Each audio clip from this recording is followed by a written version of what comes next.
اثنین ولا تخف من اثنین واخرس فی الدنیا علی رضی اثنین واستعین بالشدائد باثنین واثنان لا تذکرهما ابدا واثنان لا تنسهما ابدا.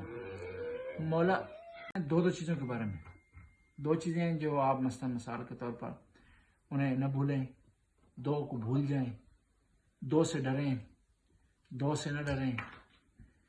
یہاں سے حدیث شروع کرتے ہیں دا سرک فی اثنین، کہ اپنی جو راز کی باتیں ہیں نا، دل کی باتیں، وہ صرف دو آدمیوں کے درمیان آپ پیش کریں، کسی اور کے سامنے پیش نہ کریں. دا سرک فی اثنین، نفس کا اپنے درمیان اور رب کا اپنے پروردگار کے درمیان.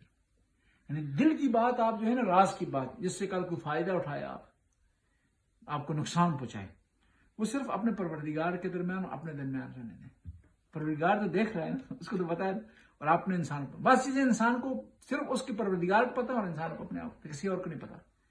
تو کہتے ہیں وہیں رہنے دیں، کسی اور کو نہ پتائیں.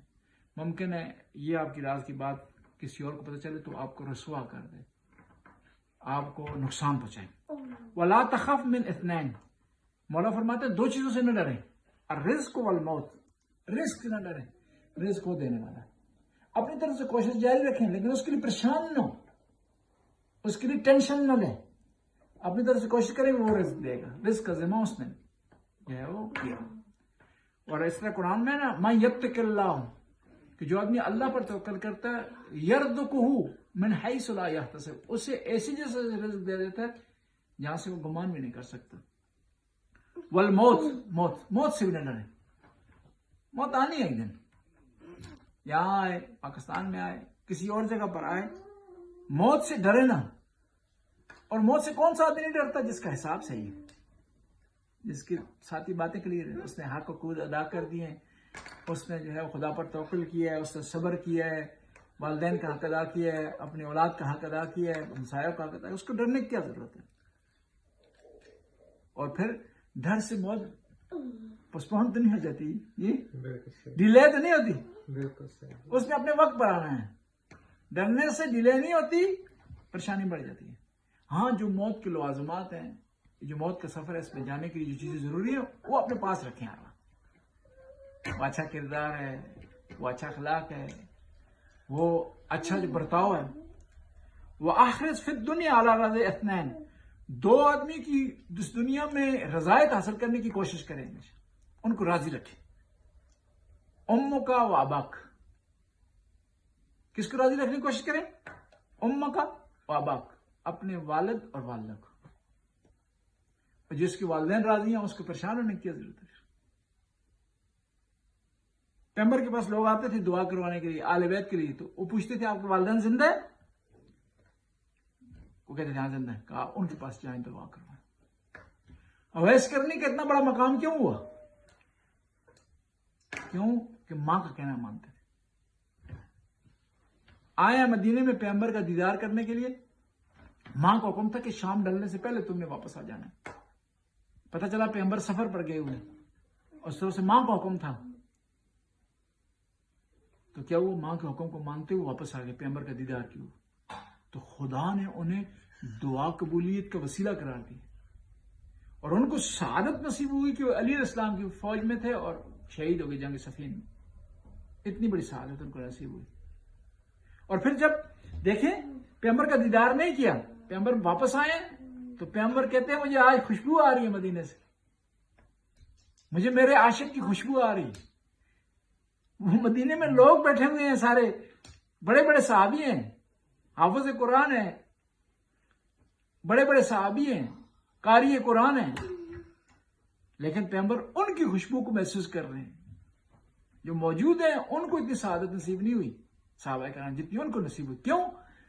کہ ماں کا کہنا مان رہے ہیں، عاشق ہیں. انہوں نے کیا کیا؟ عشق کا حق ادا کیا. آئے مدینے میں زیارت کرنے کے لیے، زیارت نہیں ہو سکی، ماں کا حکم مانتے ہوئے واپس چلے. تو پیغمبر فرما رہے ہیں کہ مجھے آج میرے عاشق کی خوشبو آ رہی ہے. نہ پیغمبر نے ان کو دیکھا ہے، نہ انہوں نے پیغمبر کو دیکھا ہے، لیکن عشق اسے کہتے ہیں کہ پیغمبر نے درک کر. جس طرح ہوتا ہے نا، بعض لوگ ایسے تھے جو امام حسین کی زیارت کے لیے نہیں گئے، لیکن گھر کی چھت پر جا کر وہاں سے سلام بھیجتے تھے، کوسوں دور تھے، میلوں دور تھے امام حسین، لیکن انہیں جواب ملتا زیارت سے. اور انہی میں سے ایک ایسے ہستی ہیں جو امام حسین کی زیارت قریب دفن ہیں، جن کا نام ہے ابراہیم مجاب. ابراہیم مجاب یعنی وہ جو امام حسین جن کو سلام بھیجتے تھے ان کو جواب ملتا تھا. وسطین بالشدائد باثنین، مشکلات میں جو ہے وہ دو چیزوں سے مدد حاصل کریں. بالشدائد اثنین کہ دو چیزوں سے مشکلات میں مدد حاصل کریں. قرآن کہتا ہے وستعینوا بالصبر والصلاۃ کہ صبر اور نماز سے مدد حاصل کریں. یعنی دیکھیں نماز صرف پڑھنی نہیں ہوتی، صرف اس میں فاتحہ ہی نہیں ہے، صرف سکوع سجدہ نہیں، بلکہ نماز بہت بڑی دعا ہے جس سے انسان مدد حاصل کر سکتا ہے. ایک بہت بڑا وسیلہ ہے جس سے انسان معراج تک پہنچ سکتا ہے. نماز اور صبر سے مدد حاصل کریں. پھر کہ وَاسْنَيْن لَا تَذْكُرُهُمَا أَبَدًا، دو چیزیں ایسی ہیں جن کا تذکرہ نہ کریں، کبھی بھی نہ گنیں، ان کو بیان نہ کریں، ان کی یاد دہانی نہ کریں. احسانک للناس، ایک یہ کہ جو آپ نے کسی سے نیکی کی ہے، وَإِسَاءَةَ الْآخِرِينَ عَلَيْكَ، اور دوسروں نے جو آپ سے برا سلوک کیا اس کو بھول جائیں. انسان کی پریشانی کب بڑھتی ہے؟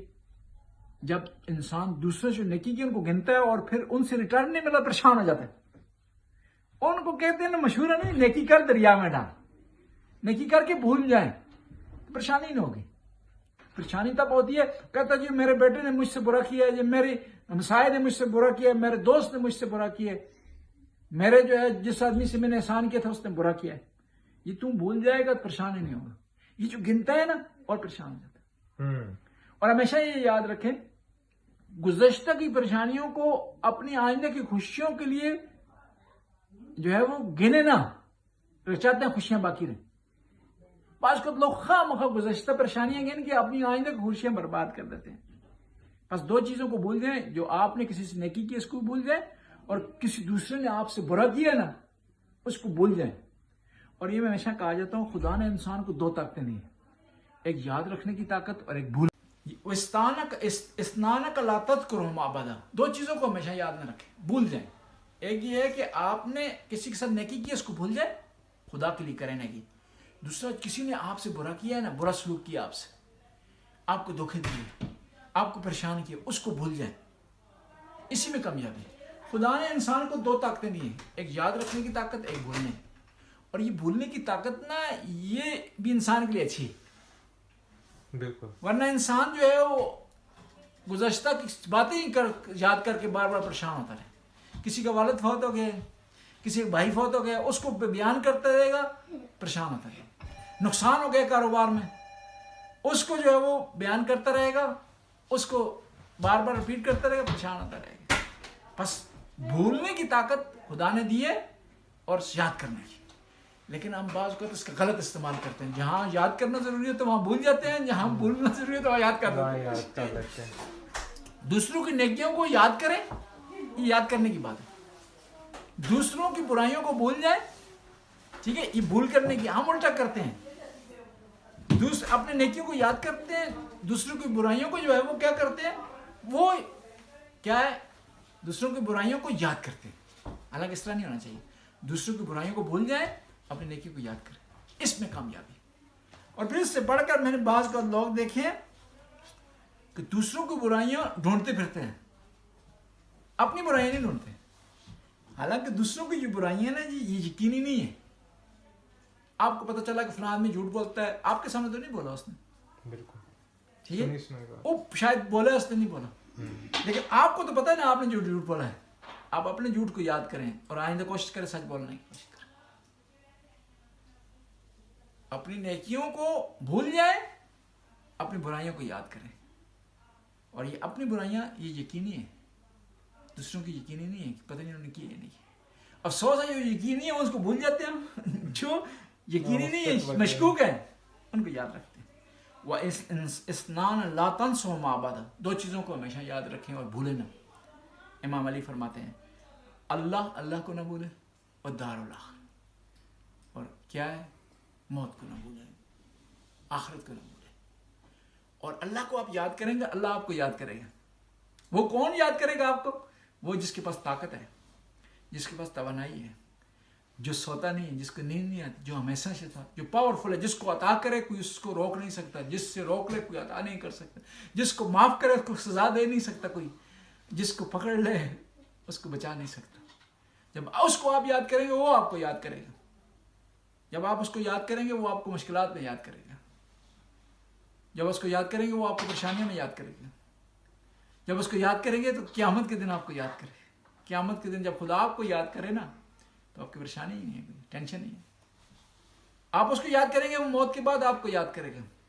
جب آپ کہیں گے نا اللہ جلالہ جل جلالہ ربی، تو وہ کہے گا لبیک، اے میرے بندے میں تیری مدد کرنے کے لیے حاضر ہوں۔ کرو اگر میں سوال ہوگا نا من ربوں کا، من اماموں کا، من دینوں کا، جب آپ کہیں گے اللہ جل جلالہ ربی تو خدا کی طرف سے پروردگار ہوگا کی طرف سے ارشاد ہوگا کہ اے میرا بندہ میں تیری مدد کے لیے آ گیا ہوں۔ کہتے ہیں نا جب قبر میں اتارتے ہیں نا سارے چھوڑ کے چلے جاتے ہیں، انسان پریشان ہو جاتا ہے، خدا کا ارشاد ہوتا ہے کہ تجھے اکیلا چھوڑ گئے یہ، لیکن پریشان نہ ہونا میرے بندے، تجھے یہ اکیلا چھوڑ گیا لیکن میں نے تجھے اکیلا نہیں چھوڑا، میں تیرے ساتھ ہوں۔ اور پروردگار کسی کے ساتھ ہونا اس کو پریشانی کی ضرورت نہیں، نہ اس دنیا میں، نہ آخرت میں، نہ قبر میں، نہ حساب کے دن۔ اللہم صلی علی محمد وعلی محمد۔ خدایا اس قلیل سی عبادت قبول منظور فرما، ان حدیثوں پر مجھے اور حاضرین کو عمل کرنے کی توفیق عطا فرما۔ یا اللہ ہمیں امام کا کلام بیان کرنے کی توفیق عطا فرما، یا اللہ اس پر عمل کرنے کی توفیق۔ اللہم صلی علی محمد۔